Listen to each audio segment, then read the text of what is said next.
এইমাত্র উপস্থিত হলেন পঞ্চরস জগতের শ্রেষ্ঠ কমেডিয়ান, যে মানুষটি বীরভূম, বাঁকুড়া, বর্ধমান এবং প্রত্যেকটা জেলার কোনায় কোনায় তিনি অনুষ্ঠান করে আসছেন। আজকে আমরা তাকে পেয়ে খুব গর্বিত এবং আনন্দিত। সাথে আছেন আমাদের সিরাজ ভাই, তার সাথে আছেন মিলন ভাই। তো আমরা এই অনুষ্ঠানটিকে এমন একটি জায়গায় নিয়ে যেতে চাইছি, আপনারা সকলে সহযোগিতা করবেন। আমাদের এই কমিটির পক্ষ থেকে কমেডিয়ান জগতের মাননীয় এবং সম্মানীয় আমাদের অধীর মণ্ডল মহাশয়কে আমরা বরণ করে নিতে চলেছি। বরণটি করবেন আমাদের জিতেন দাস মহাশয়।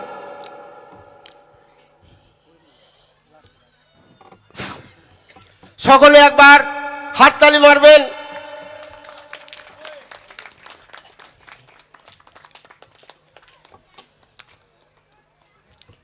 এরপর জীবন দাসকে ডেকে নেব, উনি বরণ করে নেবেন আমাদের মিলন ভাইকে, যার গান শুনে আমরা মুগ্ধ হই। সেই শিল্পীটির নাম হচ্ছে মিলন দাস। এরপর আমরা বরণ করে নেব আমাদের সিরাজ দাকে। আমরা অনেক ছোট থেকে ওনার গান শুনে আসছি, উনি একজন বড় শিল্পী, তাই আমরা ওনাকেও বরণ করে নিতে চলেছি। বরণ করে নেবেন আমাদের সাহেব দাস। বরণ করে নেব আমাদের অধীর মণ্ডল মহাশয়কে। আমাদের কমিটির প্রত্যেকটি ছেলে এখানে উপস্থিত হয়ে ওনাকে এই সম্মান জ্ঞাপন করছি আমরা, এবং মন্টু দাস, চান দাস ওনারা সহযোগিতা করছেন। তো যেটা বলতে গেলাম যে কয়েকজন শিল্পী ওনারা ইহলোক থেকে পরলোক গমন করেছেন। যেমন আপনারা জানেন জুবিন গার্গ, আমাদের বাউলের যশোদা দিদির স্বামী সুবল সরকার, উনিও চলে গেলেন। কিছুদিন আগে আমাদের সিনেমার জগতে ধর্মেন্দ্র সাহেব, আমাদের গ্রামের একজন শিল্পী আসতেন, আপনারা সকলে তাকে চেনেন, মাননীয় উজ্জ্বল রায় মহাশয়। উনি আমাদের গ্রামে অনেক যাত্রা গান করে গেছেন। উনিও এই শিল্পী জগৎ থেকে ইহলোক থেকে পরলোক গমন করেছেন।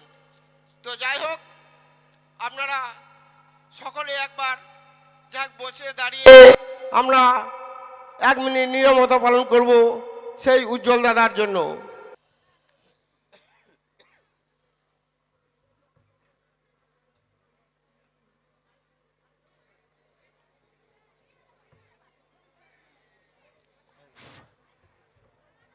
নমস্কার, সকলে আনন্দ করুন, গান শুনুন। নমস্কার, বড় ভালো লাগলো আমনাহারের কমিটি, এনার যে শিল্পীদের এত ভালোবাসে, এই জন্য এনাদের কাছে অনেক অনেক এদের ধন্যবাদ। তাই এনাদের কাছে আমি অনেক কৃতজ্ঞ। শিল্পীদের কোনো মরণ হয় না, শিল্পীদের কোনো জাত হয় না, শিল্পীদের কোনো রং হয় না। তাই শিল্পীর কোনো মরণ নেই, শিল্পী আপনাদের জন্যই আপনাদের কাছে সব সময় বেঁচে থাকবে। তাই শিল্পীরা যেন যুগ যুগ বেঁচে থাকে। ওরে ঢোল বাজারে ঢোল তা কে গো মাসিরা, বলি ভালো আছো তো নাকি বাচ্চা, নাকি গো? তা তো বটে, ভালো তো থাকবে গো বাচ্চা। বলি কত বড় মেলা দিয়েছো, হ্যাঁ? তা আমার কথা একবারে ভুলে গেলে নাকি গো বাচ্চা? আমার কথা কি একবারে ভুলে গেলে নাকি? তা ভুলবেই বা না কেন গো? বলে হিজড়ের কথা মনে পড়ে কখন? যখন ওই নাতি নাতনি হবে তখনই হিজড়ের কথা মনে পড়বে। বলবো ওই দেখ বৈদ্য এসে উদ্যম গুদ্যুম করে দেয় দেখ। ওরে ঢোল বাজারে ঢোল তাহারে দিদি, বলি একাই চিজ নাকি মেলাতে, নাকি ঠাকুর জামাইকে এনেছিল? আরে এই সেদিন তো ছেলে নাচিয়ে গেলাম লো, আমার ঠাকুর জামাই বলেছিল যে একজোড়া কানে দিবে। তা হতভাগা মিনছে এমনই নামো খারাপ, কানের তো আমাকে দিলই না, উল্টে একটা মিস কল পর্যন্ত করে। তা হ্যালো দিদি কি কিলো হ্যালো আমার পেটে ঢুকিয়েছি না কিলা হ্যাঁ হ্যালো ও ছুরি তোর কি 6 মাসের ফলন না কিলো হ্যাঁ দিদি লো কি করিলি সোনা ডালে কাক বসালি দিদি লো কি করি সোনার ডালে কাক বসালি দিদি লো কি করি সোনার ডালে কাক বসালি দিদি লো কি করি সোনার ডালে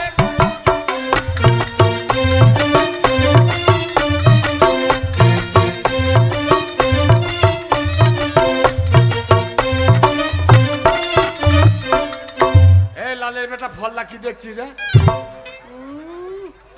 আরে দেখবি তো গাছ পানে দেখ বাচ্চা ফল পানে তাকাবি না মারি হ্যাঁ দিদি লো কি করি সোনার ডালে কাক বসালি দিদি লো কি করি সোনার ডালে কাক বসালি দিদি লো কি করি সোনার ডালে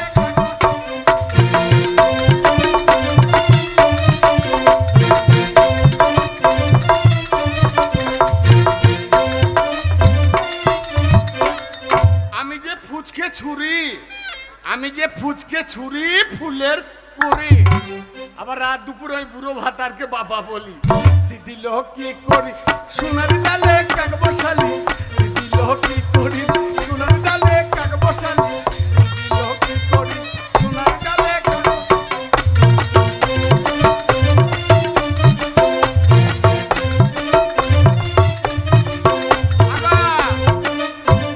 বলি হিজড়িকে বেজা হতো না কি গো বাচ্চা বলি হিজড়ে দেখে বেজার হয়েও নি বলে হিজড়ে দেখে বেজার হবা নাতি নানিরা জব কার্ড পাবে ওই 100 দিনের কাজ করবা ব্যাংকে গিয়ে দেখবে টাকা নেই আর যারা ঠিকঠাক হিজড়ে বিদায় করবা যারা ঠিকঠাক হিজড়ে বিদায় করবা তাদের নাতি নানিরা সব জজ ব্যারিস্টার হবে গো জজ ব্যারিস্টার হ্যাঁ বলে দিলাম হ্যাঁ তাহাগা ও মাসি লক্ষ্মীর ভান্ডারে তো টাকা ঢুকেছে না কিলো হ্যাঁ টাকা ঢুকে মেলায় কাঁচা বাদাম খেলি না কিলো হ্যাঁ তা তো খাবে বলি বাদাম বাদাম হ্যাঁ খুব মজা লাগছে বাদাম চিবিতে তাই না তা দেখো না সরকারের কাণ্ড দেখো কত কি দিচ্ছে রূপশ্রী তারপর কন্যাশ্রী শিল্পীশ্রী তাহাগা পার্টির দাদারা বলে হিজড়া মাগিদের জন্য কিছু ব্যবস্থা করেছো নাকি তবে বলেছে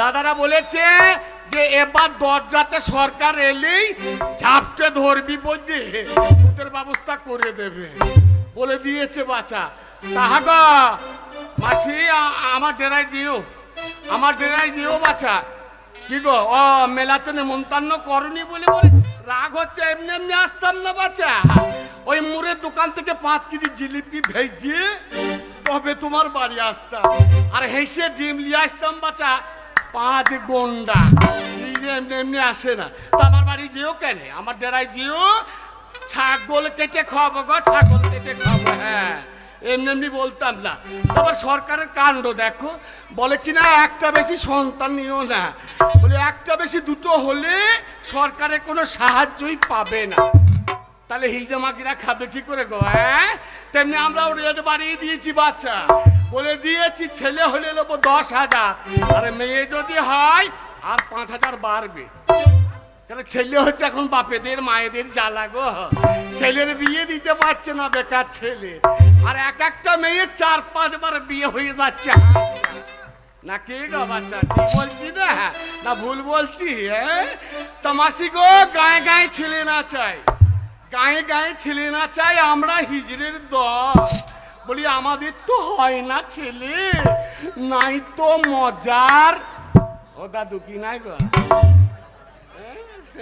নাই তো মজার কর এই তুমি হিজড়ে লও এ কোন আটকুড়ে বেটা রে আমি মন্টু বলছি তুমি হিজড়ে লও আমি হিজড়ে লয় না হিজড়ে লও আমি হিজড়ে লয় দেখা বলাইছে হ্যাঁ ও দাদু দেখা বলাইছে বলে কি আমি হিজড়ে লয় হ্যাঁ আটকুড়ো মেনিসে উনোনো মুখ ময়না মুখ কুমতি মুখ বলে কি না বতে হিজড়ে লয় হ্যাঁ ওরে তোর মাকে জিজ্ঞেস করতে তোর মাকে না চেয়েছি তোর বাপকে জিজ্ঞেস করতে তোর বাপকে নাচিয়েছে তোর 14 গোষ্ঠীকে নাচিয়েছে আর বলে কিনা বদি হিজড়ে বলি আহিল আনন্দ বাছা হলো না ডোলে আরে বাহার কোলের বাছা আরে না কাঁদিও আহিল আনন্দ বাছা হলো না ডোলে আরে বাহার কোলের বাছা আরে না কাঁদিও।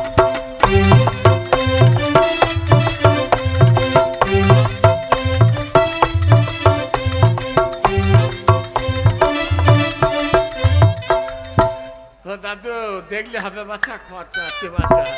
সকালবেলায় চারখানা গাওয়া ঘুয়ের পরোটা খায় আর সঙ্গে থাকে 1 গন্ডা ডিম। আর কি থাকে জানো? দুপুরবেলাতে খায় গোশ ভাত। আর রাতে কি খাই জানো?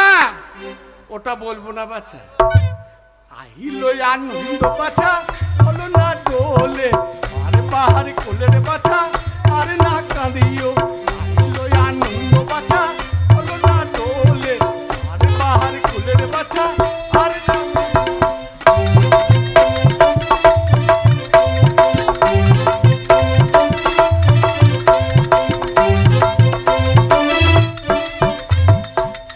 কারোর নাম না জানি, কারোর নাম না জানি, দোলে দোলে সোনার মণি আইলো আনন্দ বাছা হলো না ডোলে আরে বাহার কোলের বাছা আরে না কাঁদিও আইলো আনন্দ বাছা হলো না ডোলে আরে বাহার কোলের বাছা।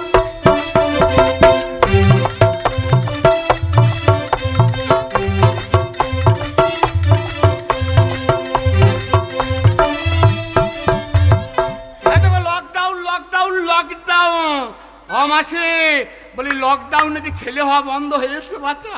হয়নি গো। তাই আমি পারুয়ের মোড়ের মাথায় দাঁড়িয়ে আছি।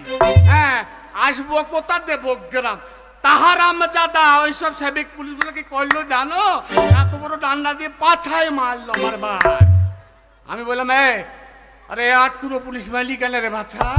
তা বলে ওরে বলতে জানিস রে এখন চলছে লকডাউন। আরে হতো ছাড়া লকডাউনে কি ছেলে হওয়া বন্ধ হয়েছে? আমি কেন যাব না রে? আমি কেন যাব না? যেতে পাবি না। তাই মাসি গো একটা নতুন ব্যবসা ধরেছি। কি ব্যবসা জানো? এদিকে ছুরি ধরছে আর ওইদিকে চালান দিচ্ছে।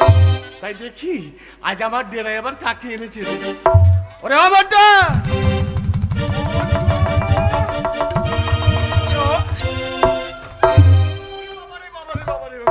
এবার কাকে নিচ্ছি? দেখি দেখি দেখি ছুরি চাই মরে যাচ্ছে। শোন, এটা হচ্ছে বেশ্যাবাড়ি। কত খদ্দের বসে আছে দেখ। ওই চশমা চোখ দাদুর কেবল জিভ দিয়ে লালা পড়ছে দেখ। একটা নাচ কর বাচ্চা, একটা গান কর, পয়সা দেবে। না আমি পারবো না। কেন কেন তোমার বেশ্যাখানা এনে আমার জীবনটা তুমি কেন নষ্ট করে দিচ্ছ? আমি তোমার পায়ে পড়ছি, তুমি আমাকে ছেড়ে দাও। ও বাবা রে, বলি কত হাতি ঘোড়া গেল তল, কত হাতি ঘোড়া গেল তল। আর ও ছুরি বলছে কত জল কত জল। ছুরি নাচ কর, গান কর। আমি পারবো না, আমি তোমার কাছে হাত জোড় করছি, তুমি আমাকে ছেড়ে দাও। পারবি রে? না আমি পারবো না। আমার কথা শুনবি রে? আমি পারবো না এত নোংরা কাজ করতে।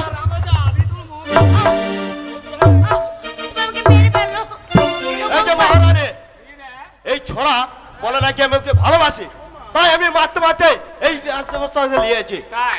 হ্যাঁ মহারানী, ও আমার ভালোবাসা মহারানী।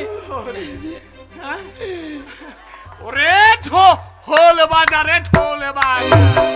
ওরে অমান্টু, এক কাজ কর বাছা, এই ভালোবাসার নাগরকে একটা গামছা পরিয়ে দে। ও গামছা পরে এই ছুরির প্রেমের সমুদ্রে একটু হাবড় খায়। আমরা দুজনে যে অনেক স্বপ্ন দেখছি মহারানী। তা কি স্বপ্ন দেখেছো ঠাকুরপো? আমরা দুজনে স্বপ্ন দেখছি আমরা বিয়ে করে সুখের একটা সংসার বসাতে চাই মহারানী। ও ঠাকুরপা, বলে বিয়ে যদি করতে হয় বাচ্চা, তা আমায় কর না বাচ্চা, আমায় কর, আমায় কর, আমায় কর। আমি জানি, কি জানি? আমি জানি মহারানী, আমি জানি কি জানি? তোমার এই ব্যবসা বাড়িতে তুমি অনেক মেয়ের জীবন নষ্ট করছো মহারানী। ও তাই? তা কি করবি তুই? তুই এখানে কি করবি রে হারামজাদা? মহারানী আমার জীবনের বিনিময়ে আমার ভালোবাসার জীবন এই ব্যবসা বাড়িতে আমি পৌঁছে মতো দিতে পারি না মহারানী। আমি যদি তোর ভালোবাসাকে এখান থেকে ছেড়ে না দিই, ওই জন্য আমার জীবনে বিনমে এখান থেকে নিয়ে যাবো মহারানী, আমি জল কিনে যাবো।